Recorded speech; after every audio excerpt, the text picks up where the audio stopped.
Chicago winter mornings are mercilessly cold. Margaret Wilson sighed deeply as she punched her time card at the end of her shift. The final hours of the night shift had been particularly busy, with 3 CPR incidents and assisting in 1 emergency surgery. The hospital ward's nursing station was filled with early morning hustle and bustle.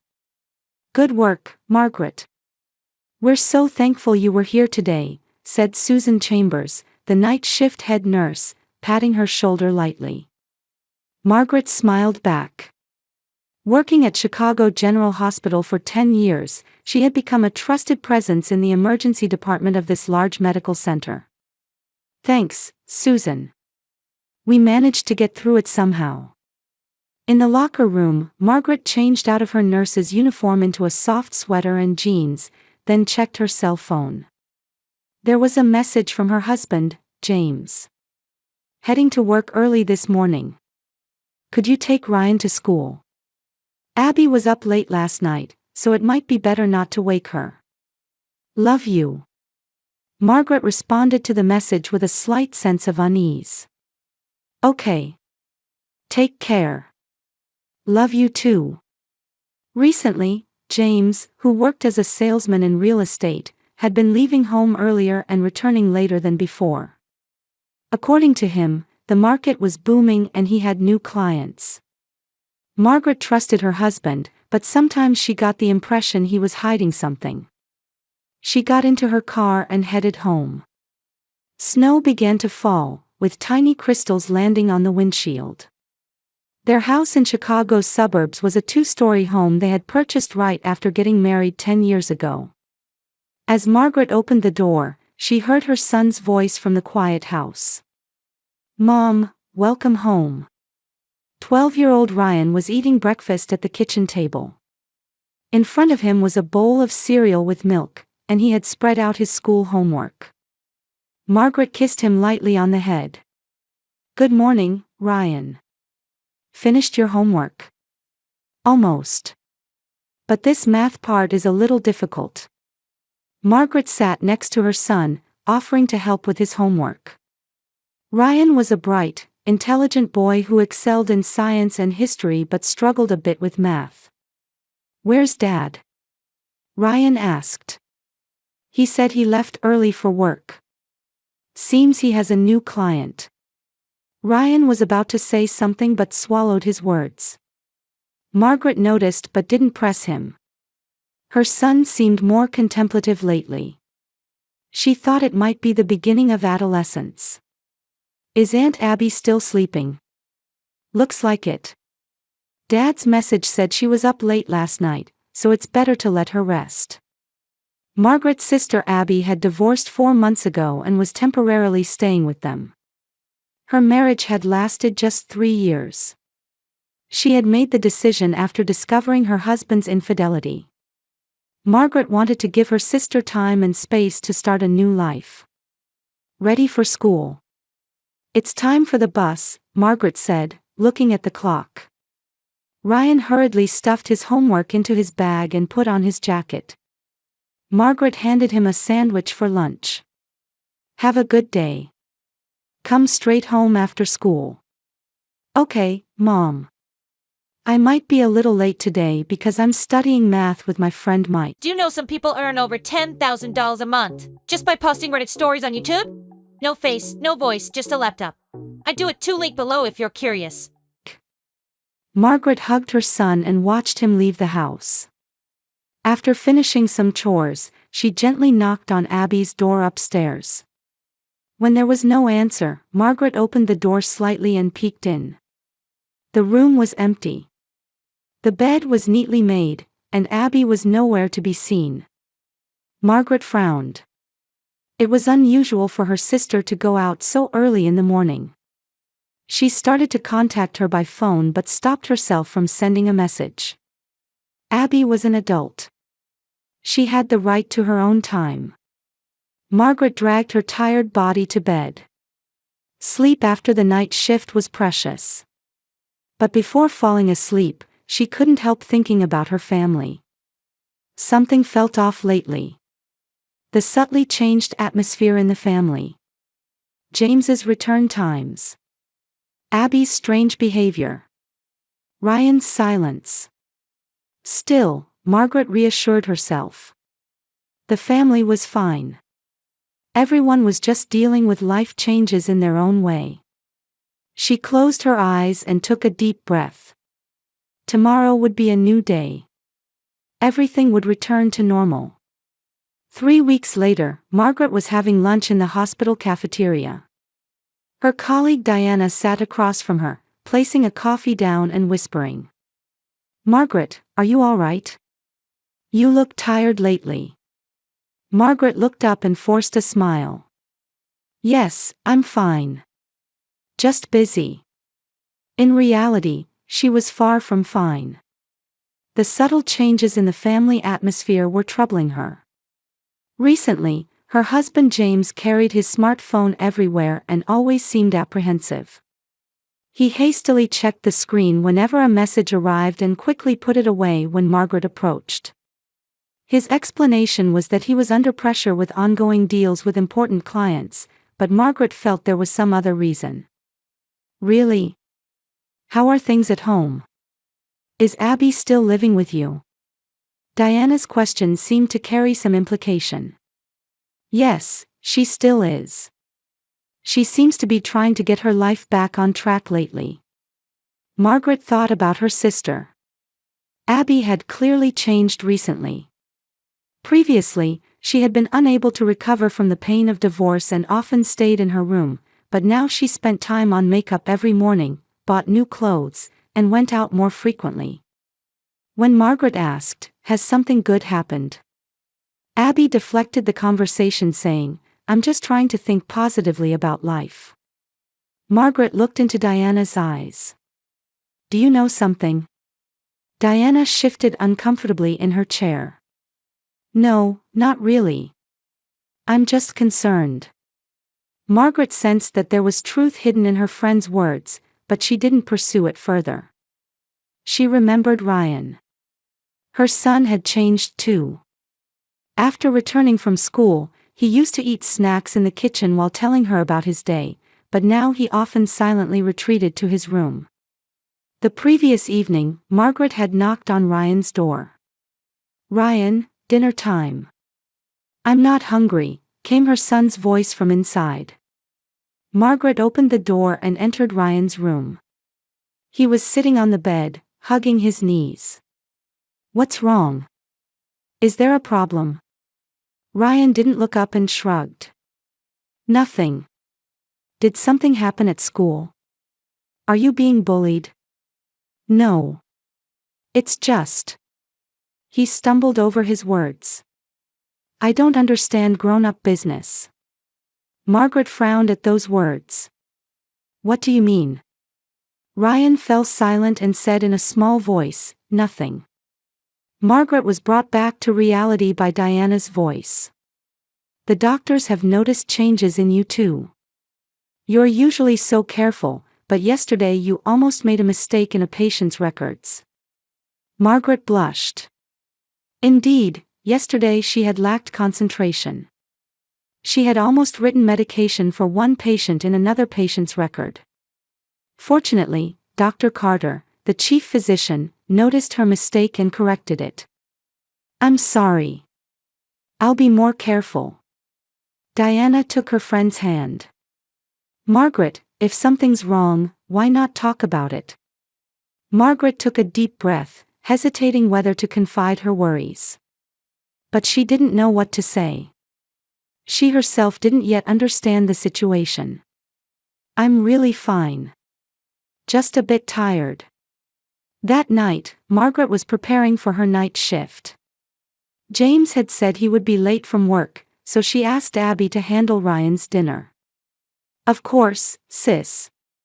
Don't worry," Abby answered cheerfully. Margaret found her sister's behavior strange, so different from before. She who had once seemed depressed now appeared unusually bright. Meanwhile, her son and husband seemed to be dragging some dark shadow. Margaret couldn't understand what was happening in her family. Arriving at the hospital, her colleague Susan greeted her with a worried face. Margaret, do you have a moment? They moved to a corner of the nursing station. Susan looked around and began speaking in a low voice. About your husband. Margaret's heart raced. James? What happened? Last Saturday, when I was at the mall, I saw him. The woman he was with. Abby? Margaret's voice trembled. Susan looked surprised. You knew? No, just. Margaret was at a loss for words. She had sensed something before but didn't want to acknowledge it. Her husband and sister. It was too painful a betrayal. They seemed very intimate. Susan chose her words carefully. Holding hands and laughing. If you didn't know, maybe I shouldn't have said anything. Margaret leaned against the wall. All the pieces were starting to connect in her mind. James's late returns home. Abby's sudden change. And her son Ryan's words, I don't understand grown-up business. It's okay, Susan. Thank you for telling me. During that night's shift, Margaret's mind was in turmoil. She tried to focus on patient care, but her family situation occupied her thoughts. How should she handle this? Should she confront them directly? Or gather evidence? If her husband and sister were truly betraying her, her world would collapse. At 2 a.m., an emergency call rang out. Code Blue, Emergency Treatment Room. Code Blue, Emergency Treatment Room. Margaret rushed there. The emergency room was bustling with activity. Multiple medical staff were moving busily, and new patients seemed to be arriving. 3 traffic accident victims, seriously injured, shouted a young resident. A car apparently hit a tree on the highway. Margaret tried to focus on her role. However, at that moment, her cell phone rang. Normally she would ignore it, but feeling uneasy about a call so late at night, she checked her phone. Mrs. Wilson, a voice that sounded like a police officer. Your husband, sister, and son have been in an accident. They're being transported to Chicago General Hospital now. Margaret's world stopped. I'm there now. She hung up and walked to the emergency room on trembling legs. Margaret's feet moved as if they weren't her own. She pushed open the doors to the emergency room. It was overflowing with medical staff, tense voices, and machine warning sounds intermingling. Where are they? Margaret cried. Susan rushed over to her and grabbed her arm. Margaret! Where is my family? Susan's expression darkened. Resolutely, she led Margaret to the back of the treatment room. There, 3 stretchers were lined up. Bodies covered with white sheets, connected to IVs and monitoring devices. Margaret approached step by step, feeling intense trembling. On the first bed lay her husband James. His face had lacerations, and his right arm was bent at an unnatural angle. On the next bed was her sister Abby. Her beautiful face was swollen, with a large wound on her forehead. And on the last bed lay her beloved son Ryan. His small body looked defenseless, with a bandage wrapped around his head. All 3 were unconscious. James. Abby. Ryan. Margaret cried, trying to rush to them. But Dr. Carter, the chief physician, stood in her way and quietly stopped her. Margaret, calm down. Your family. It's better not to see them now. Margaret asked in a trembling voice, why? How are they? Dr. Carter said with his head down, we'll explain everything when the police arrive. Blood rushed to Margaret's head. Police? Why police? Isn't it just an accident? At that moment, the treatment room doors opened, and 2 uniformed police officers entered. One was an older man, the other a young woman. Mrs. Wilson. I'm Detective Johnson. This is my partner, Detective Lee," the older officer introduced himself. "May we talk to you for a moment?" Margaret nodded slowly, still gazing at her family lying on the beds. Susan wrapped an arm around her shoulders and guided her to a quiet interview room. Dr. Carter and the two detectives followed. In the interview room, Detective Johnson began speaking quietly. "Mrs. Wilson, I'm very sorry to say this, but there are suspicious aspects to tonight's accident.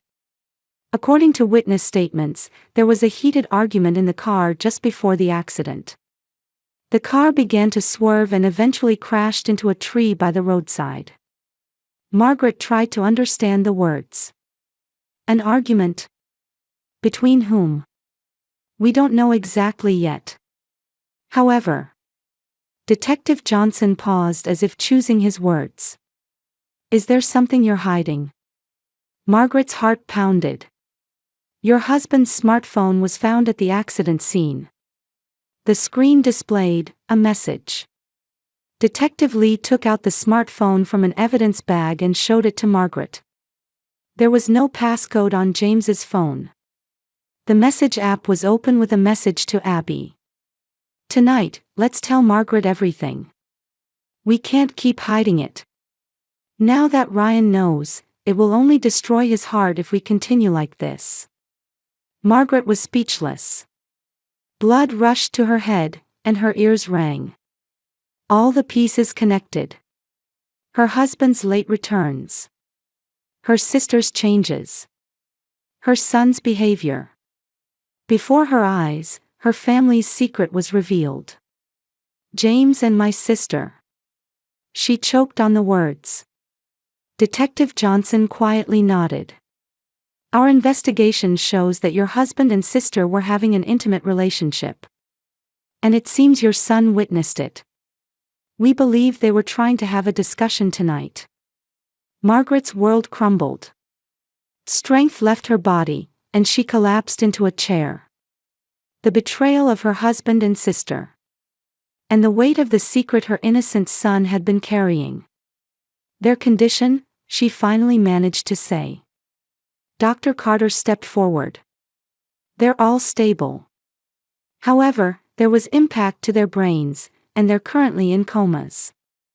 Your son in particular had a strong impact to his head, so the next 24 hours are critical." Margaret closed her eyes.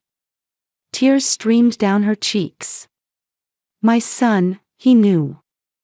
To think he was carrying such a burden alone. Detective Lee quietly said, "This was found in your son's backpack." She took out a folded piece of paper. Margaret took it and opened it. It was a page from a diary written in Ryan's childish handwriting. "Today I saw Dad and Aunt Abby kissing in the kitchen. I don't know how to tell Mom. Dad asked me, 'This is grown-up business, please don't tell Mom.' But I hate lying. I hate to see Mom sad. What should I do?"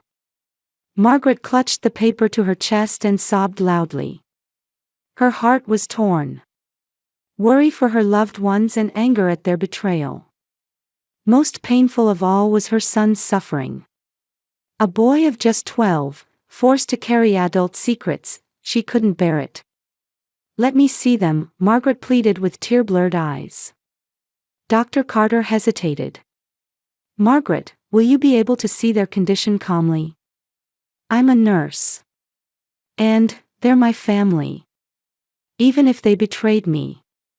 Dr. Carter nodded quietly and took Margaret back to the treatment room. She first went to her son's bed. She took Ryan's small hand and gently squeezed it. "Mommy's here, Ryan. Please wake up. Please," she whispered. "You were so brave. But you don't have to carry such a burden anymore." Next, she went to her sister's bed.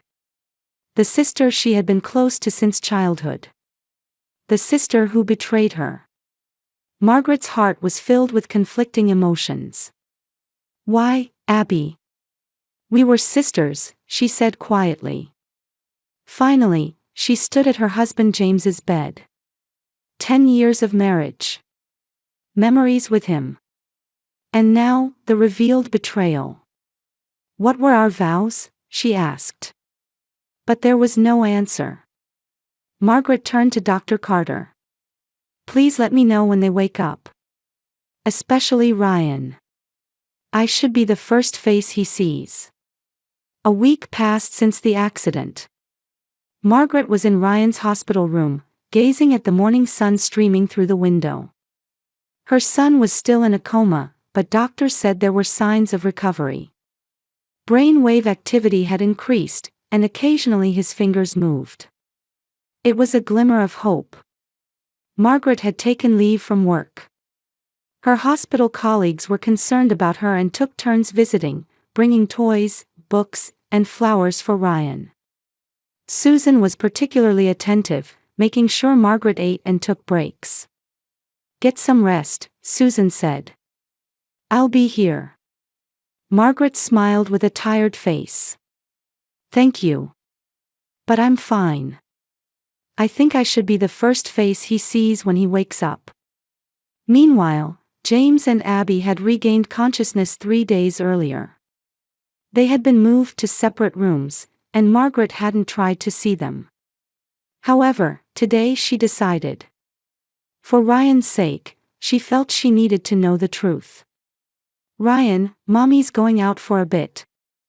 I'll be right back. She kissed her son's forehead and left the room. Walking down the hallway, Margaret's heart was in turmoil. Anger, sadness, and above all, the deep pain of betrayal. However, she tried to maintain her composure as a medical professional. Not to be swept away by emotions, but to know the facts. In front of James's hospital room door, she took a deep breath. After knocking, she entered to find her husband lying in a bed by the window. His face still bore injuries, and his right arm was in a cast. Seeing Margaret enter, his eyes widened. Margaret. His voice was weak. In the adjacent bed sat Abby. The swelling on her face had subsided considerably, but a large bruise remained under her eyes. Seeing Margaret, she lowered her gaze. Why? Margaret asked in a cold voice as soon as she entered the room. James and Abby exchanged glances and shamefully lowered their eyes. Margaret, let me explain. James began. At first it was just comfort. Abby was hurt from the divorce. Comfort. Margaret's voice trembled. Is having an affair with my sister comfort? Abby said through tears, Sis, I'm so sorry. This wasn't the intention. But when I realized. And my son found out, Margaret was shaking with anger. What did he see? How much do you think he was hurt? The truth was revealed. A month ago, Ryan had come home early on an early dismissal day from school. As he quietly entered the house, he heard giggling from the kitchen. When he peeked in, he saw his father and aunt embracing and kissing. Ryan froze. His father noticed him and hurriedly tried to explain. Son, it's grown-up business. Please don't tell Mom. Since then, Ryan had been suffering from confusion and guilt. He loved his mother but feared that telling the truth would destroy the family. He withdrew, lost his appetite, and couldn't concentrate at school. On the day of the accident, Ryan couldn't bear it anymore and declared to his father and aunt that he would tell Mom everything. A panicked James tried to persuade Ryan in the car, and Abby accompanied them. The heated argument in the car caused the accident.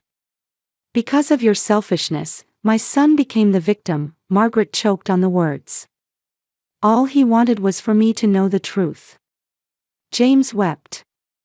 I won't ask for forgiveness. But Ryan. I never meant to hurt him. But he was hurt, Margaret said coldly. Because of you too. Abby looked up. Sis, how is Ryan? Still in a coma. But the doctors say there are signs of recovery. A tense silence filled the room. Anything from the police? James fearfully asked. It's being handled as an accident. Your driving mistake was the cause. Of course, the message on your cell phone is on record. James lowered his face. I've consulted a lawyer. I intend to start divorce proceedings. I'll pay sufficient child support and compensation to you and Ryan. It's not about money, Margaret said quietly. You betrayed 10 years of marriage and my trust. Sis, Abby said in a trembling voice. We don't intend to continue the relationship. It was a mistake.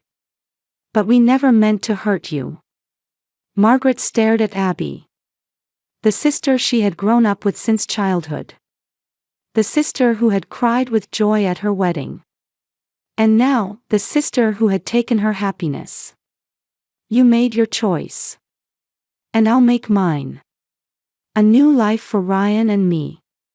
She said nothing more and left the room. In the hallway, she leaned against the wall and took a deep breath. Suppressing her anger and sadness, she returned to Ryan's hospital room. As she entered, doctors were gathered around her son's bed. Margaret's heart nearly stopped. What happened? She cried. Dr. Carter turned around, and surprisingly, he was smiling. He's awake, Margaret. Margaret rushed over. Ryan's eyes were open. He looked weak and confused, but definitely conscious. Ryan. Margaret took her son's hand. It's Mom, do you understand? Ryan nodded slowly. Mom. His voice was hoarse. The doctors continued their examinations and eventually left the room. Dr. Carter stayed back last and explained to Margaret. It's miraculous. There's no significant damage to his brain, and he has a good chance of full recovery.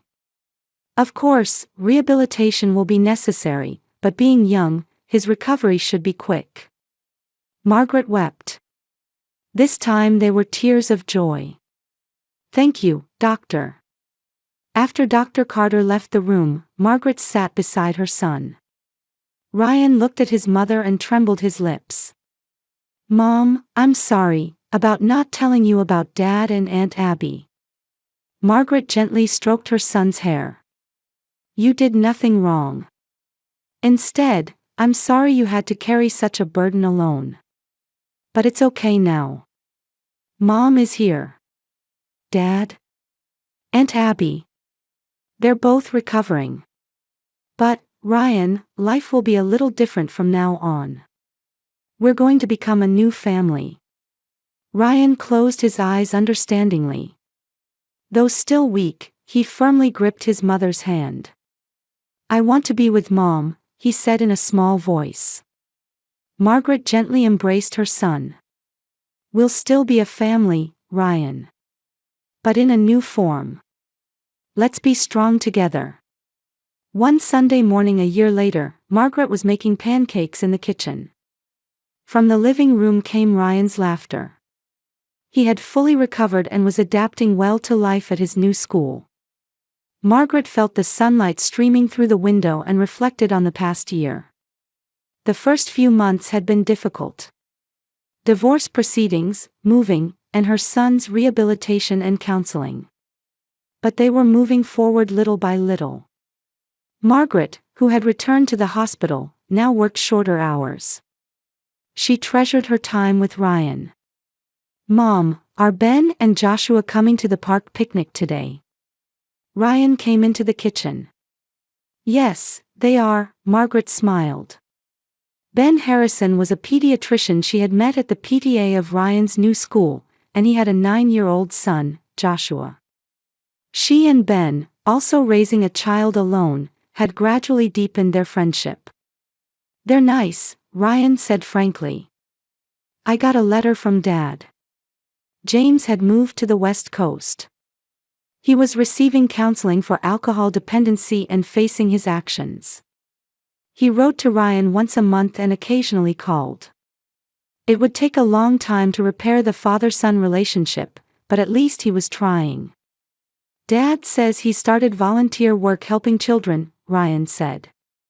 Margaret nodded. That's good. As she was preparing dinner, the doorbell rang. Opening the door, she found Abby standing there with a bouquet of flowers. May I come in? She asked nervously. Abby had completed a rehabilitation program and started working as a counselor at a women's support center. She had sent Margaret several apologetic letters. 3 months ago, Margaret began writing short replies, and last week they spoke on the phone for the first time. Ryan, someone's here to see you, Margaret called her son. Ryan hesitated at first but soon rushed to Abby and lightly hugged her. How have you been? How's school? Abby asked. Margaret returned to the kitchen and made coffee. Repairing the sisters' relationship wasn't easy, but at least they were trying. She was surprised at herself. What once seemed unforgivable now seemed possible. It wasn't weakness, but strength. At night, after Ryan was asleep, Margaret opened her diary. Today, Abby came to the house. Something I couldn't have imagined a year ago. The wounds haven't completely healed, but we're moving forward. Life sometimes takes unexpected directions. But what matters, I think, is whether you have the courage to stand up after the storm. She looked out the window. A new moon was floating in the sky. The Chicago night was quiet, somehow peaceful. Tomorrow is a new day. And she and Ryan would overcome whatever days might come, together. Every ending is also a new beginning. Margaret etched this in her heart as she turned off the lights.